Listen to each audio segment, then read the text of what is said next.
How to redeem fetch points.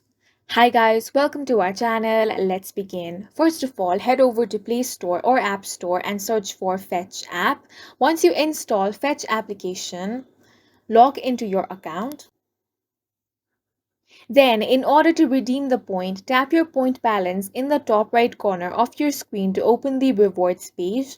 Select the reward you would like, then your desired value, and tap Get My Reward option.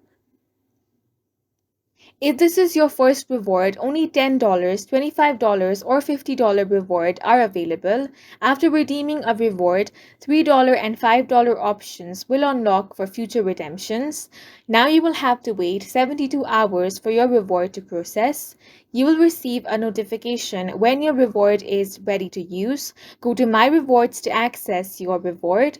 Follow vendor instructions to activate. You won't be able to use your reward until you complete this step. Some rewards require a security code before they can be used. And that's it for this video. If you found it helpful, please make sure to hit the like button and subscribe for more videos like this.